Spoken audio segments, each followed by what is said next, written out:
Imagine two apartments.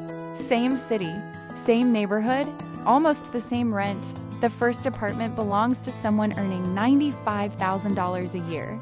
You walk inside and see a 75-inch TV on the wall, a $4,000 leather sectional, a kitchen packed with appliances, most still in their original boxes, closets overflowing with clothes, many with tags still attached, a spare bedroom filled with things that haven't been touched in years. On paper, this person is successful, but when they check their bank account, there's a knot in their stomach. They're just two missed paychecks away from a crisis.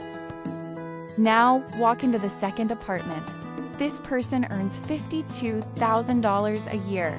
Almost half the income. Inside there's space, a modest couch, a reasonably sized TV, a kitchen with only the tools that actually get used, a closet filled with clothes that are worn regularly. The spare bedroom is still a bedroom.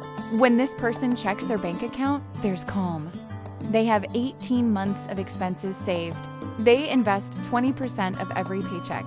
Same neighborhood, but nearly 10 times the financial security. This isn't a story about income.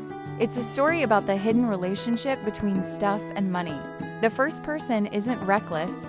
They don't gamble. They don't have expensive addictions. They simply built a lifestyle where every dollar they earn is required just to maintain it. The second person learned something most people never do. Owning less doesn't mean living worse. It means living deliberately. Here's the idea that changes everything. Everything you own costs money twice. The first cost is obvious, the price you pay at checkout. The second cost is invisible, but often larger. It includes storage, maintenance, mental energy, and opportunity cost. That treadmill in the corner needs space. Space costs money, and that money could have been invested. That boat, that gadget, that unused equipment. They don't just sit there, they quietly drain your finances and your focus. Every object you own takes a piece of your attention. It has to be clean, stored, worried about, and eventually dealt with. And every dollar tied up in stuff is a dollar not buying your future freedom. Minimalists understand this. They don't avoid things because they hate comfort. They avoid things because they've calculated the true cost, and most things aren't worth it. They ask better questions. How often will I actually use this? Would I replace this if it disappeared? Is this solving a real problem or just boredom? They don't upgrade things that still work. They don't buy to impress. They don't confuse convenience with value. Most importantly, they measure wealth differently.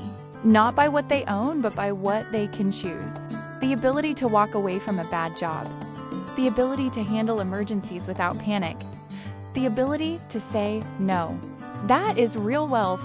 Because the richest person in the room isn't the one with the most stuff.